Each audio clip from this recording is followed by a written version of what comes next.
Hello, you're watching TopTenzNet. I'm Simon Whistler, and in this very special video today, we're teaming up with our friend George from the awesome channel Blame It on George. George makes epic videos about things like disturbing kids' TV shows, creepy internet videos, and looks into the disturbing elements of the deep web. He's made half of today's video with me, so you should really check out his channel. It's at youtube.com/user/blameItOnGeorge, and that's George, George. There's a link in the description below. So the video we decided to make together is the top 10 gory facts about the guillotine or guillotine, depending on how you want to pronounce it. So the French Revolution is regarded as being instrumental in the foundation of modern democracies and ideologies. By far the most iconic symbol of this revolution is the gruesome guillotine. Now that the French have gotten rid of their kings and queens for good, the guillotines have been put away in museums. Hopefully they'll never have to take them out again. So without much further ado, over to George to start off this list. Number 10. Robespierre's execution. The Reign of Terror was led by Maximilien Robespierre. He led the Department for Public Safety that was supposed to get rid of the enemies of France and those who were losing them the war. He became corrupted with power and realized that he could use his position to get rid of anyone he didn't like. No one was safe. Robespierre had turned into a dictator, just like the king he had executed. With the new government fearing the worst, Robespierre and his followers were arrested and sentenced to death. Robespierre didn't like the idea of going to the guillotine, so he tried to shoot himself in the head. Unfortunately for him, he missed and only managed to smash his jaw. Within a week, he was taken to the guillotine with a bandaged jaw. An eyewitness wrote at the time, "The wretched man's head was now no more than an object of horror and disgust, when at last it separated from his body, and the executioner took it by the hair to show it to the people. It presented an indescribably horrible sight." Number 9. Down with the maximum. The revolution brought about many changes, and one of these was the laws of maximum. These laws stated that the new government had control on the prices of bread and other essential foods. In addition to this, these laws stated that workers could only be paid so much, i.e. a maximum. This law was terribly unpopular with the mob who went to the executions, so as they watched the heads roll off the guillotine's platform, they didn't shout "off with his head" or something else of the sort. Instead, the mob shouted "à bas le maximum," down with the maximum. Number 8. Complimentary transport. Victims weren't expected to walk to the guillotine. You see, being sentenced to have your head chopped off also included a complimentary transport to your death. Victims were carried along in a small cart known as a tumbril. Tumbrils were initially designed to be drawn by a single animal with the intention of transporting animal manure. However, once the revolution began, these small wooden carts started being used to transport victims to the guillotine's platform. Sometimes the tumbril would be painted red, as in George Danton's execution, but usually these carts would be left unpainted, as in Marie Antoinette. Number 7. Marie Antoinette's execution. On October the 16th, 1793, Marie Antoinette was given a joke trial. Everyone knew that she would have to be killed. Although the Queen went to her death quite bravely, her journey to the guillotine wasn't quite pleasant.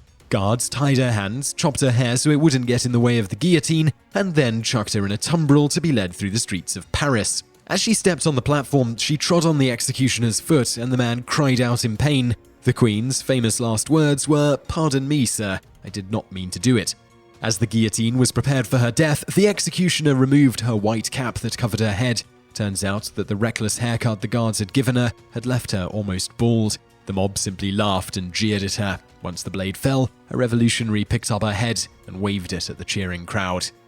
Number 6. Louis XVI's execution. The king at the time, Louis XVI, was executed on January 21st, 1793. For a machine like the guillotine that was supposed to provide a painless and quick death, the king died horribly. As the blade fell down, he screamed. Well, wouldn't you? The problem was that his neck was so fat that the guillotine failed to slice his head off the first time. However, it did manage to come off after the second attempt. A young guard picked up the king's bloody head for the crowd to see. As the mob rushed to dip handkerchiefs in the blood, they cried out, "Long live the revolution!" Number 5. Bloodbaths outside Paris. Sadly, the bloodshed wasn't just limited to Paris. The city of Lyon was the second largest city in France before the revolution. It owed its success to the silk industry, and as a result of the revolution, the city found itself in financial crisis. Because of this, Lyon rose up against the revolution since many people didn't want to support a movement that had destroyed their business and trades. What was the consequence to all of this? Well, Lyon ended up suffering mass guillotine sessions since there were so many against the revolution. The guillotine couldn't get through enough necks quickly enough, so the revolutionaries brought in firing squads to help kill more people. Meanwhile, in the city of Nantes, the guillotine was also too slow. Here, the revolutionaries filled up barges with condemned people, towed them into the middle of the River Loire, and sank them. Also, guillotines in Nantes were painted red so the blood wouldn't show. Number 4. It was too efficient. Prototypes of the guillotine were first tested on live sheep and cows, while its first human test subjects were corpses from a local hospital, at Bicêtre. The first live victim to be executed by a guillotine's machine was a highwayman called Nicolas Jacques Pelletier. On the 25th of April, 1792, crowds turned out to watch his execution. However, the crowd ended up being a bit disappointed and went away grumbling, since it was too anticlimactic to satisfy the bloodlust of the crowd. A skilled executioner could execute a frightening 2 people a minute, which was too efficient and quick for the public's viewing entertainment, and they quickly called for the return of the gallows. Number 3. Not even corpses were safe. According to Guillotine himself, he was a kind man for introducing the guillotine. He didn't want criminals to suffer, and so he wanted a machine that could make the process of execution as painless as possible. He stated that all they'd feel was a tickle and a slight chill at the back of the neck, not one of Guillotine's victims ever argued. However, there was one victim who felt nothing at all. Named Charles Valet, he stabbed himself to death in court in 1793.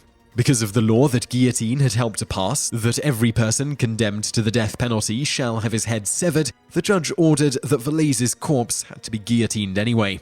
Number 2. Mary Tussaud. Most likely, you've heard of the Mary Tussaud's Wax Museum in London, but do you ever wonder how Tussaud got so famous by making wax figures? Well, actually, the not so well known truth is quite grim. French women were required to be taught about the revolution, and they were also encouraged to take their knitting and crafts to the executions and watch. Being talented with waxworks, Tussaud decided to cash in on the terror. She used to make death masks of famous heads that she picked fresh from the guillotine basket. Tussaud would carefully pour hot melted wax over the heads, and then sell them for a living.